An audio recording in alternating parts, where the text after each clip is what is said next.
All right, so three things today to remember. That's it, just three things, right? Always the same. Jesus is the Son of God, right? We're going to see that message. That one's pretty easy, right?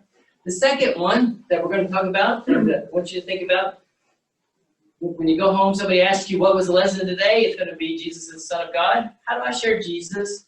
And then the third one is more, how do we take in today's lessons and how do you apply them? How do you show up here and learn, but go back and take action, right? How do we do those three things? So it's real short today, Acts chapter 9, verse 20 through 31. That's what we're going to go through this morning. So Acts chapter 9, verses 20 through 31.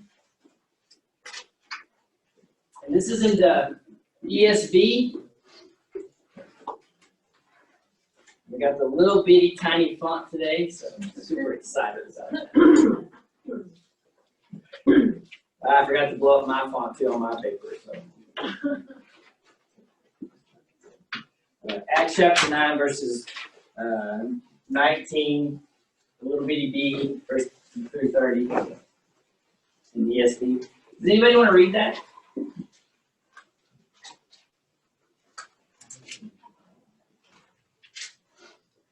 Okay. 19, you said? 19 through 30. Yes. And he took food and he was strengthened. Acts 19. Acts 9. Oh. 9. Now for several days he was with the disciples who were at Damascus. And immediately he began to proclaim Jesus in the synagogue, saying, He is the Son of God.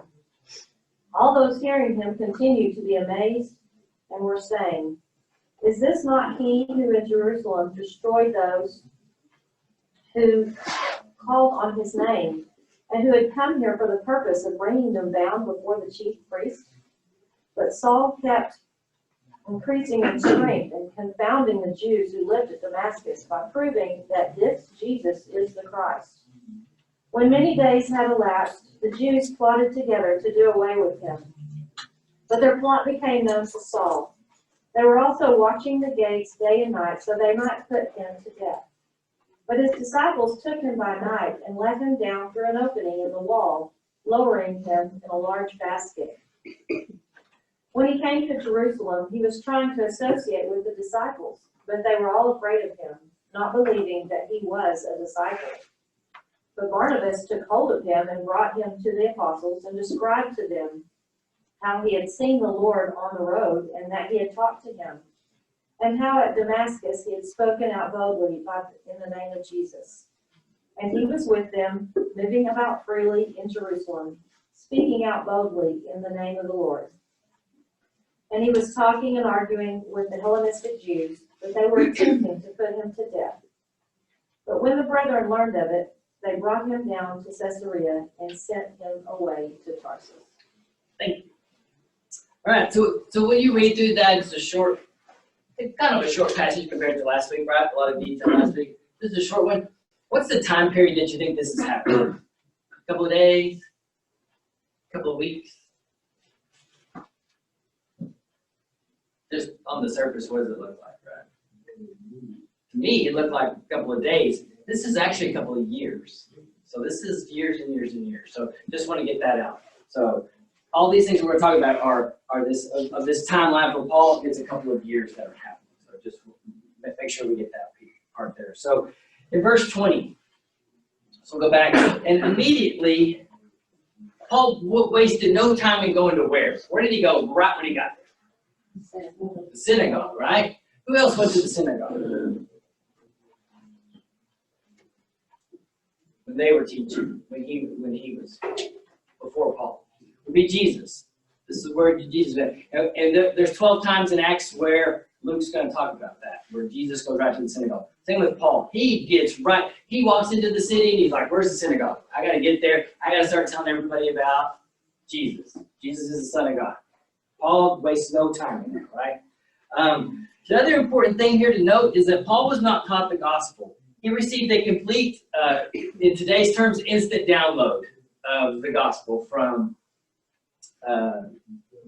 So In Galatians chapter 1, verses 11 and 12, for I would have you know, brothers, that the gospel was not preached, the gospel that was preached by me is not man's gospel. For I did not receive it from any man, nor was I taught it, but, right there, I received it through a revelation of Jesus Christ. Paul got his through the Holy Spirit, right? Instant download, so super important there. Again, the synagogues, Luke's going to show this pattern. Paul goes to the synagogue first. He's teaching it now. He's also going to talk about later on, when the Jews rejected him in the synagogue, where did he go next? To the normal people. To the normal people, to the Gentiles, right. He's like, hey, try it here, didn't work, boom, I'm going there. First to the Jews, then to the Gentiles, right? So, for I'm not ashamed of the gospel, for it is the power of God for salvation to everyone who believes, to the Jew first and also to the Greek. Romans 1:16.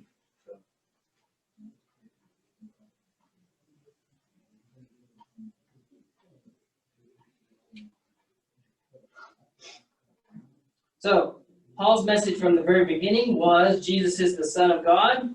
He was sharing Jesus. This is the sharing part. This is where we're going to talk about sharing Jesus. When you're meeting someone maybe for the first time, or when you want to share Jesus, you can't over-exaggerate how good he is, what a blessing he will be, all those things. This is where you can start, right? This morning in Dale's lesson, talked about, right, that John is a great book, right? Share Jesus, talk about those things, right? So this is where we can point people when we start to think about how do we share Jesus. So in verse 21, the reputation, right? So we all have a reputation. What was Paul's reputation? Was it good or bad? Not very good at all, right? Paul's reputation was bad. The only we're hearing it said, he who used to persecute us is now preaching the faith he once tried to destroy, right? So it's this, here's this guy who was trying to destroy us, now he's preaching the faith. His reputation was not good, right? They're all saying, isn't this the guy that was trying to kill us all? So, how do we apply that to our lives, right? No matter what your reputation is, no matter what the scars are that you have, no matter what's happened, we can still press forward. You can still share Jesus. Don't let that be something that holds you back. Okay? So that's what I want to make sure we get across there. Bryan, I was going to go back to, when you say, sometimes when we approach people, we don't know what to say, and we don't know how to start. And, when me and Amy would teach little kids a lot, and it's funny, whatever question you ask them is Jesus' answer. Jesus, like, yes. And so, you put it pretty simple. I mean, you just say, you can tell them about Jesus. Who is Jesus? And so sometimes we complicate it, but pretty simple. And I think that's going to be Paul's message as he goes through. Just let's focus on Jesus and what he does and what he did. And so. Yeah, you're going to see that in all these verses over and over and over. You get a point to Jesus, right? So in verse 22, increased all the more in strength. So the strength here is not talking about physical strength. It's talking about a spiritual strength, right? This helps Paul push forward in spreading the good news. It's going to encourage him. Ephesians 6, verse 10, finally be strong in the Lord and in the strength of his might. So where do you get your strength? You thought about that? Where do you get your strength? Where are you going to get your strength to start sharing Jesus? Where are you going to get your strength? Right? Pretty simple question, I think. Where are you going to get your strength? And today, where do you get your strength? Holy Spirit. Holy Spirit, yeah. Anybody get their strength from 5-hour energy or coffee? Hopefully not, but coffee. I still get my strength and energy from coffee. But right, just make sure you're getting your strength from the right place. The Holy Spirit, reading the Word, all those things, right? right? Those are what's going to help propel you forward. Where else can we get strength? Each other. Each other. Relationships. Relationships. Encouragement. We'll talk about a big encourager here in just a minute, right? I hope you see that coming up. So, and then, so continuing on to verse 22. And confounded, that word. The word means to confuse in the Greek, right? As you share Jesus, what do you imagine if somebody doesn't know anything about the Bible, doesn't know anything about Jesus? Is this going to be like they're just going to instantly get it, or they're going to be confounded? If we're sharing Jesus. Are they, they're going to be confounded. Why are they going to be confounded, right? It's a lot to take in. It's a lot to take in. What are some of the principles or the things that if we teach about Jesus that they're going to find so confusing? Resurrection. Resurrection, he was raised. What else? Eternity in general. Eternity in general is going to be very difficult to understand, right? Especially with a worldly view right now of I'm born, I'm going to die. Really all we know. Bryan, I have an old NIV version that says baffled. You're going to be baffled. They're going to be confused, and just like mind blown. Yeah, they're going to, Baffled. what about this forgiveness thing? Are they going to understand that at all? That my neighbor's dog keeps jumping over the fence and terrorizing my dogs, and I need to forgive my neighbor? Are they going to understand that?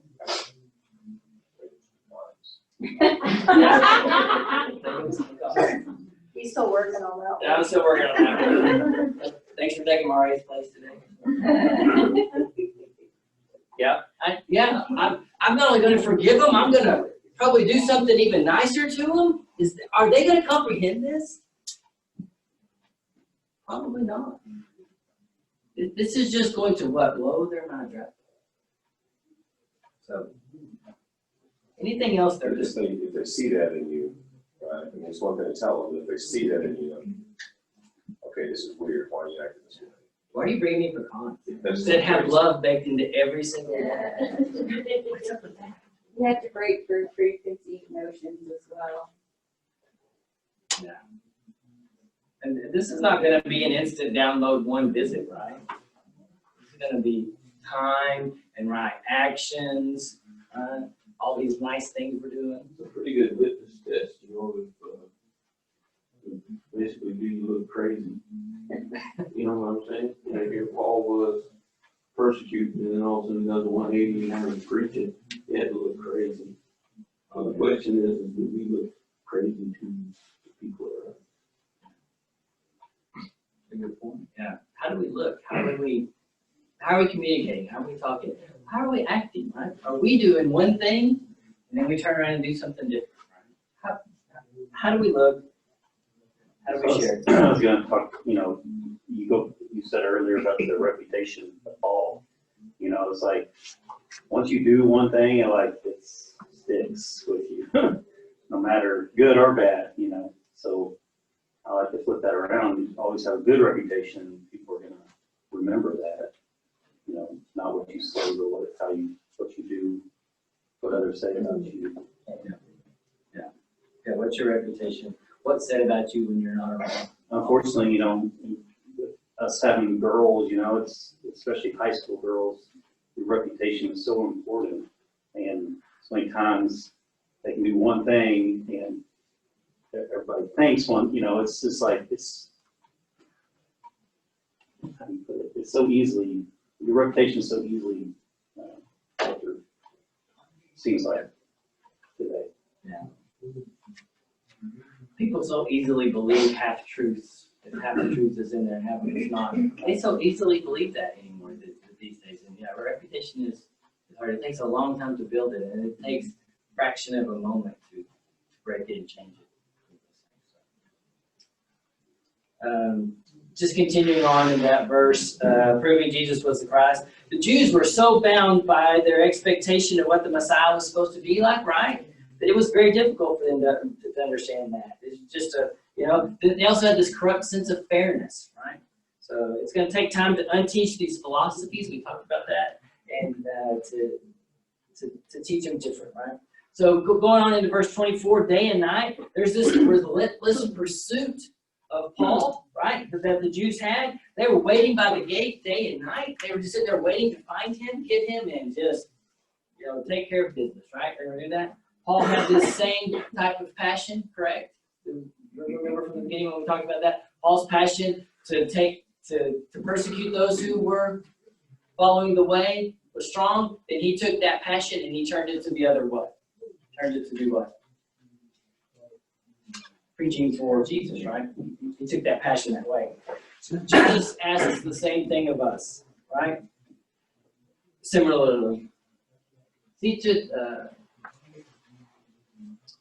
in Luke 9:23 and 24. Jesus said, "If anyone would come after me, let him deny himself and take up his cross daily and follow me. For whoever would save his life will lose it, but whoever loses his life for my sake will save it." What are some examples of what Jesus' words in Luke 9:23 and 24 and Paul's life might look like in our daily lives? How do you take up your cross every day?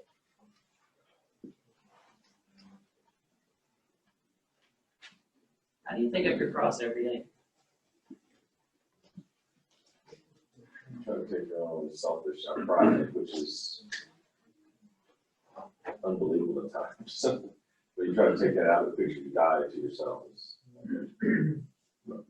This person, maybe the hospital girl at school starts a rumor about me, so I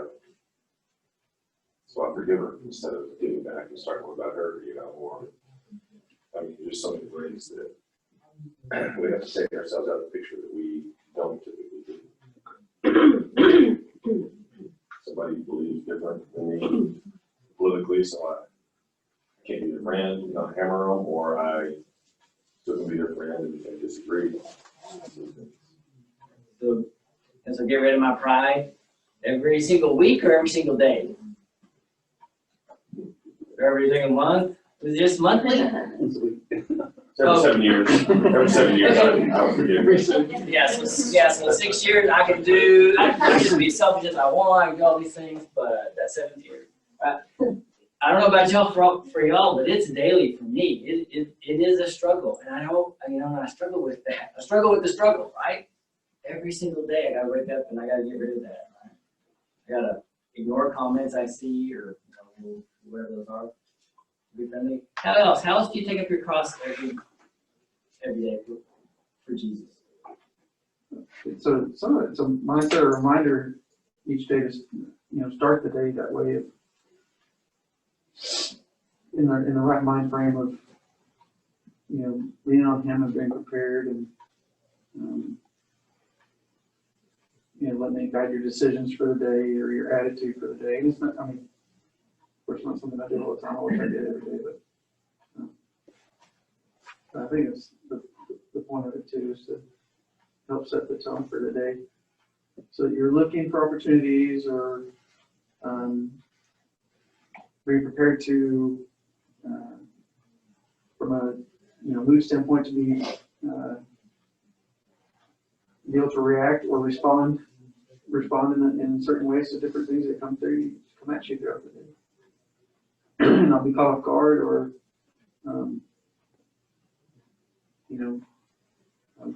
be deceived again. Yeah. So how do you guys start your day? Does anybody have a ritual that you start your day with? Yes, no? Yeah? You can raise your hand. I'm not going to ask you about your ritual. I just want to ask you, who else has a ritual that they start their day with? Got a couple. I've started this last year with one. I can tell you it makes a huge difference, right? And especially when I get up and I start my day and I start it with prayer. And then I told you guys this COVID thing has got me into the prayer journal that I've been trying for 5 years to do. Thank goodness this virus has come along, right? And it's helped me get there. I should have started it earlier, right? I can tell you it makes a big difference. When I don't start it like that, like the past couple of days and past couple of weeks when my days don't start that way. And my day is just totally different, right? But if I'm prepared, I'm thinking about stuff's gonna happen, because, I'll do it. We can do what Dale said and, get our thoughts in the right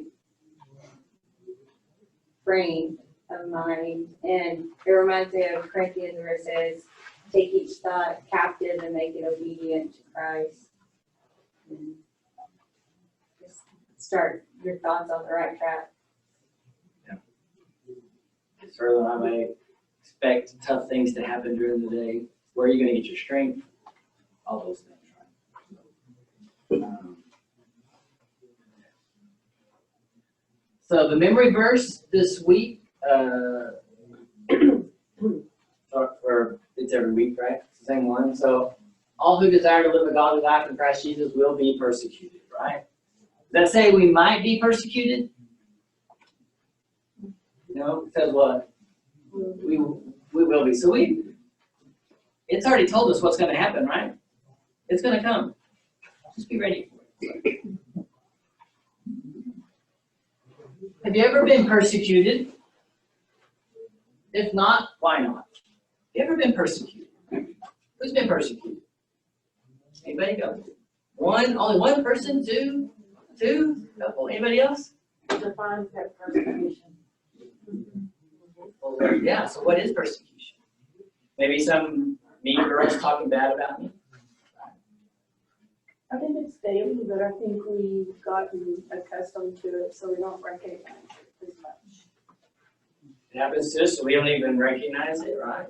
I mean, we were writing about this in class the other day of obstacles and things, and I said, bad things happen to us every day, but you deal with some of these situations daily that you don't even realize you're overcoming this stuff every single day, about 4 or 5, 20 times, 30 times a day.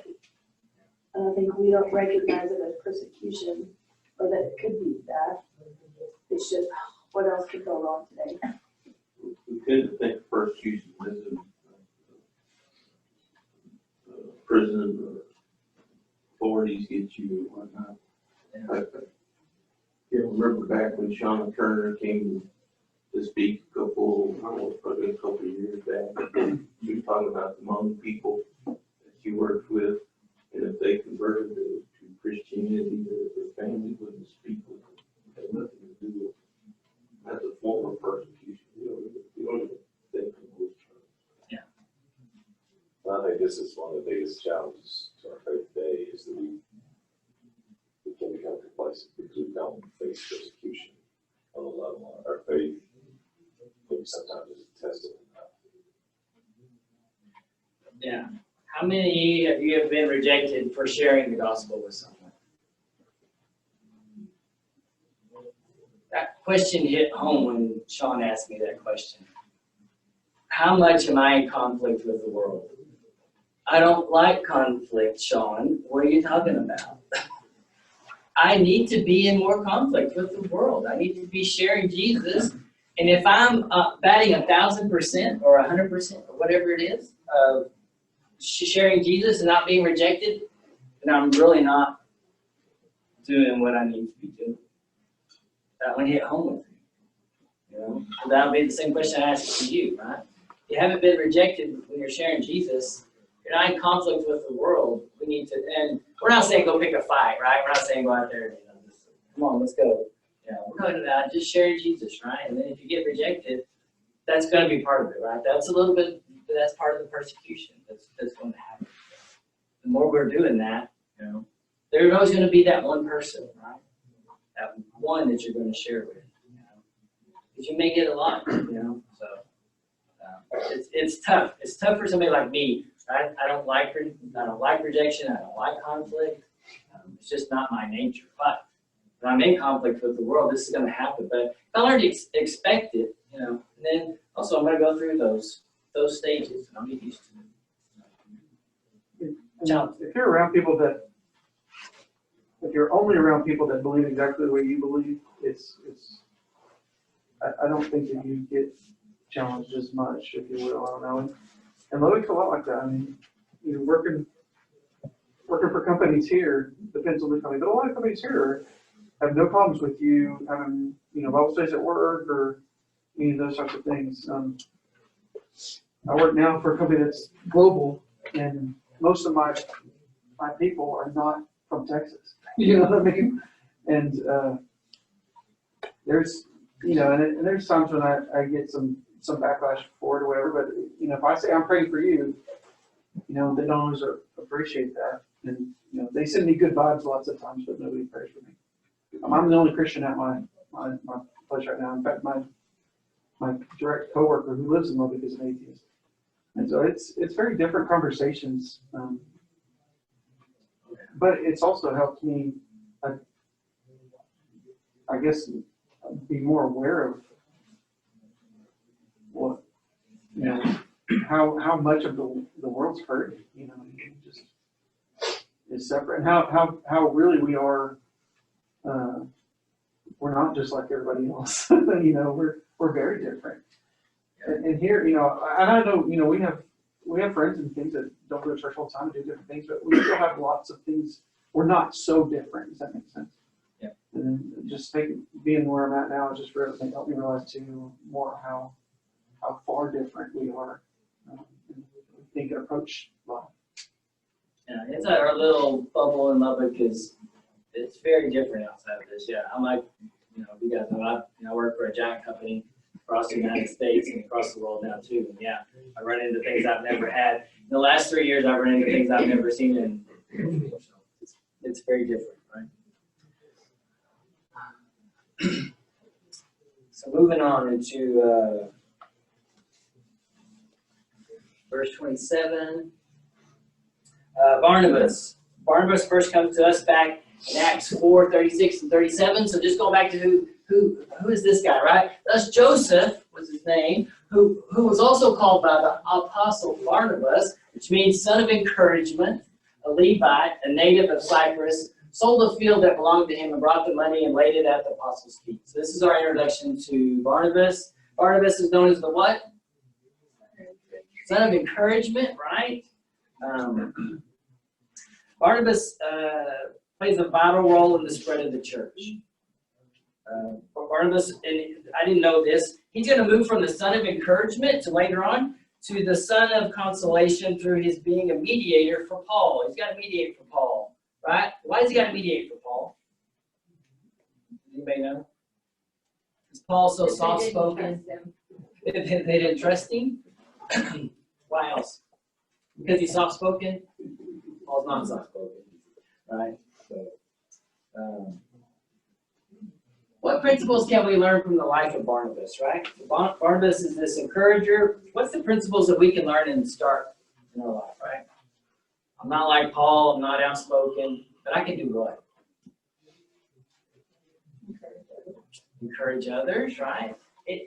Does anybody in here not have the skill of encouragement? No, right? We can all be an encourager, right? Who needs encouragement? Every single one of us, right? I told you guys the story, right? The story of Mare sending me that text because I don't get text messages. I'm not on group text messages, which that's the nice part. I do like that. But I tell you, that encouragement meant a lot to me, right? I used to be more of an encourager, and I've kind of slacked on that job. So this kind of gets me back in that role, right? I need to be more of an encourager. I need to do more of that, right? I got to find those opportunities to encourage people. So, kind of that's a weak area for me. And it's really sad because it's not a skill. And like, you just have to do it. And I mean, I've got 2 notes on my phone that I typed up to people probably 2 months ago. They're just sitting there in my notes. And I never said them. Ridiculous. Just shameful. all right, so today Brad's going to go home and do what? Hit send. Hit send. Don't be knocking pecans now.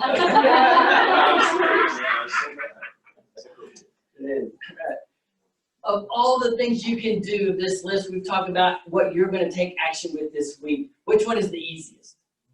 This one right here to me is the easiest, I think, but I get it, it may not be for everybody, right? Because we're not in the mode, we're not intentional about being encouragers, right? But is that something we can start today? Is that something you can write somebody's name down on and encourage today? Is that something you can do?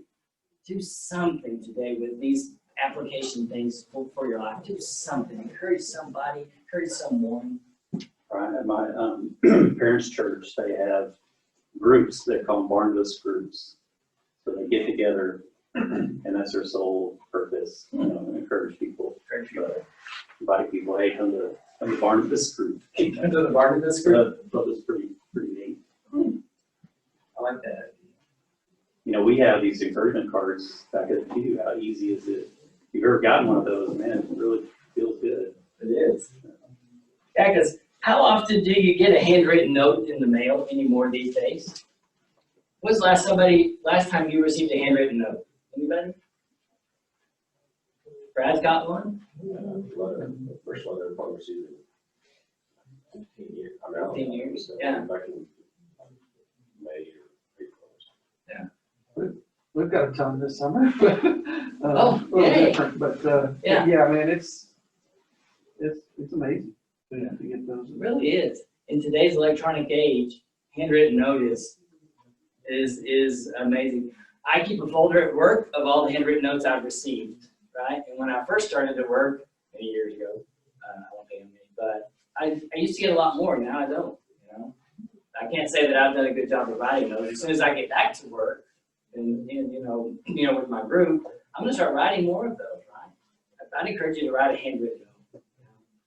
Even if your handwriting is as terrible as mine, just take your time, try really good. But write those notes and encourage people. I lift them up. So we'll continue on. Proverbs 18:24, a man of many companies may come to room, but there is a friend who sticks closer than a brother. Just again, Barnabas, that encouragement group, grow those relationships. Every disciple needs, so this is the quote of the week from Sean, Gary, every disciple needs to journey with other disciples. What does that mean to you? What does that even mean? Every disciple needs to journey with other disciples. You kind of hit on it at the beginning.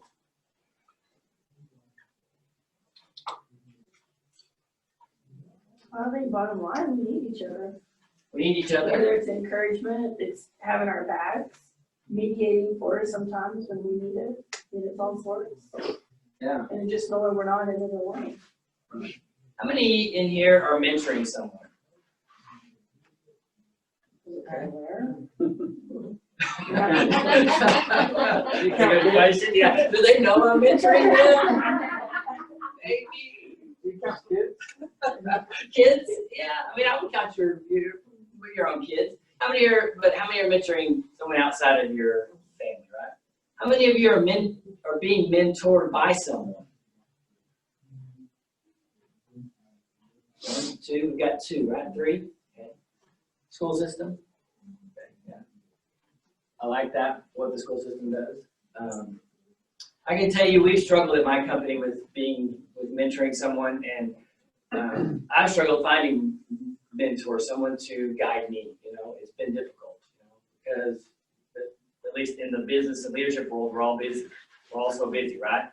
But I would super encourage you to find a group. There's early morning Bible study groups. But again, who are you mentoring? Who are you spending the work and time with? Someone outside of your family. Who are you growing to be a better Christian, and who's growing you? I would challenge you with that. That's a big one for me, and I'm going to get better at that. I used to have it built in with my soccer teams. Now I don't have that, and I miss it greatly, right? And yeah, to your point, I don't know. I don't think all of them knew I was trying to mentor them. But sometimes, anyway, I'd encourage you to find someone to grow you and someone to grow to grow too. To leave a legacy for that part. And spend the time in the Word with these Barnabas groups. I'm getting lots of crazy ideas already from this. But I mean, and again, we're empty nesters, so we got all this time, and so we need to be, trying to, get groups together and do these different types of things. So we're going to start to do that. So, hopefully you'll take the time and don't do this journey on your own, you know? Get with somebody and let's start to grow this thing. Continuing on, verse 28, going and coming, Paul enjoyed fellowship with the church after Barnabas's intervention, right? So were the disciples excited to see Paul? No, they weren't. Who had to mediate for him? Barnabas, right? They said, hey, there's this crazy guy, he has this crazy reputation. He's coming to our group, and everybody's like, they're all scooting over 5 chairs over, right? And so the practical application for that for us is how good are we at when somebody comes into our church, how good are we at kind of bringing them into our group? How good are we at that? We see a visitor, somebody different. How good are we at bringing them in? All right? I'm just asking the question.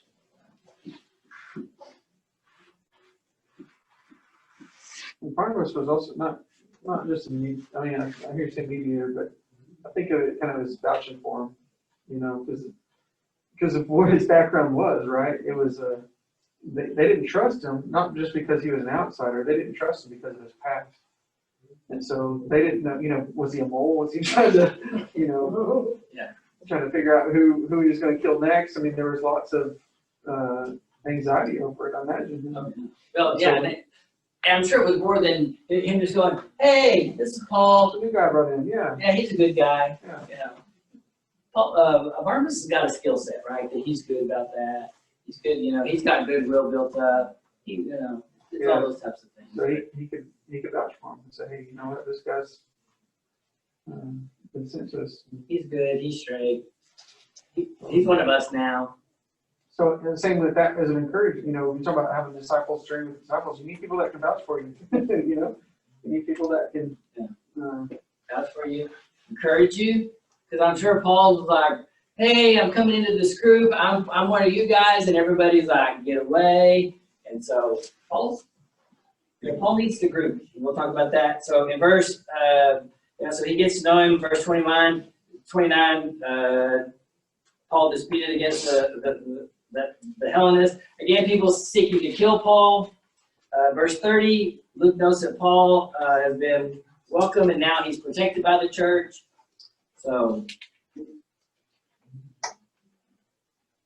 So just to wrap it up, our prayer thought, help me be a Barnabas that would help bring others to Christ and into the body.